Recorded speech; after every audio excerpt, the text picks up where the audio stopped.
Kisah Mahakalatera. Mahakala dan Culakala adalah dua saudagar bersaudara dari kota Setapia. Suatu ketika dalam perjalanan membawa barang-barang dagangannya, mereka berkesempatan untuk mendengarkan khotbah Dhamma yang diberikan oleh Sang Buddha. Setelah mendengarkan khotbah tersebut, Mahakala memohon kepada Sang Buddha untuk diterima sebagai salah satu anggota pesamuan biku. Culakala juga ikut bergabung dalam anggota sangha, tetapi dengan tujuan berkenalan dengan para biku dan menjaga saudaranya. Mahakala bersungguh-sungguh dalam latihan pertapaannya di kuburan dan tekun bermeditasi dengan objek kelapukan dan ketidakkekalan. Akhirnya ia memperoleh pandangan terang dan mencapai tingkat kesucian arhat. Di dalam perjalanannya, Sang Buddha bersama murid-muridnya termasuk Mahakala dan Culakala singgah di hutan Simsapa dekat Setapia.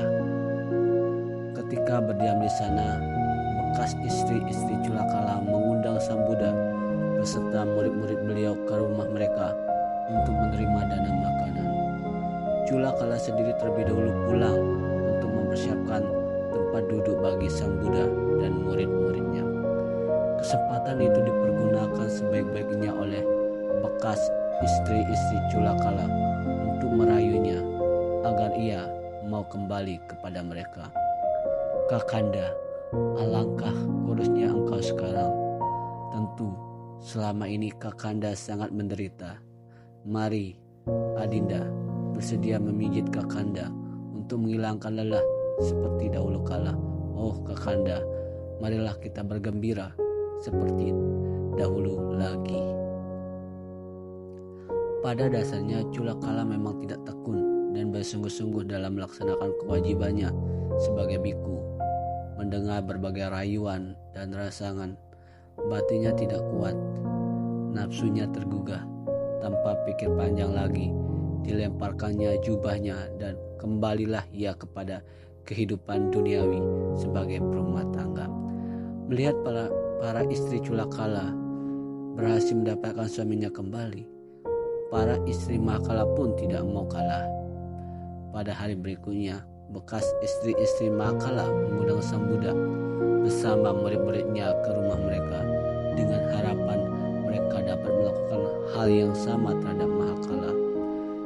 Setelah berdana makanan, mereka meminta kepada Sang Buddha untuk membiarkan Mahakala tinggal sendirian untuk melakukan pelimpahan jasa. Sang Buddha mengabulkan. Bersama murid-murid lain, beliau meninggalkan tempat tersebut. Sewaktu tiba di pintu gerbang dusun, para biku mengungkapkan kekhawatiran dan keprihatinan mereka. Mereka merasa khawatir karena Mahakala telah diizinkan untuk tinggal sendiri.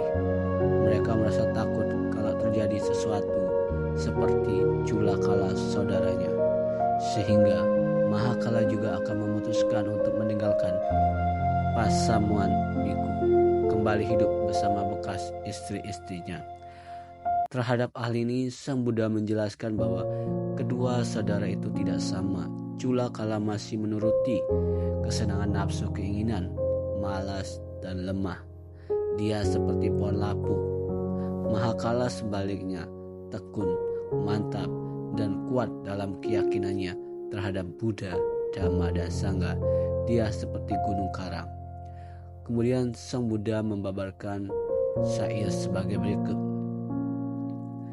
Seseorang yang hidupnya hanya ditujukan pada hal-hal yang menyenangkan, yang inderanya tidak terkendali, yang makannya tidak mengenal batas, malas serta tidak bersemangat, maka mara penggoda akan menguasai dirinya bagaikan angin yang menumbangkan pohon yang lapuk.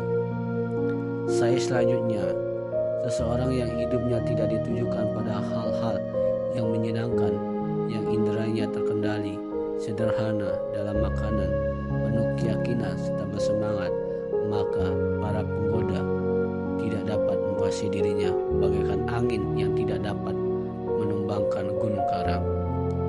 Saat itu bekas istri-istri Mahakala mengelilinginya dan berusaha agar Mahakala melepaskan jubah kuningnya. Mahakala mengetahui upaya mereka, maka ia tetap berdiam diri saja. Tetapi istri-istrinya berusaha lebih keras lagi. Melihat hal itu, Mahakala merasa tidak ada gunanya lagi berdiam di situ. Ia berdiri dengan kemampuan batin luar biasa. Ia melesat ke angkasa, melewati atap rumah. Ia tiba tepat di bawah kaki sang Buddha saat beliau tengah mengakhiri pembabaran syair tersebut. Demikianlah kisah Mahakalatera dikutip dari Dhammapada.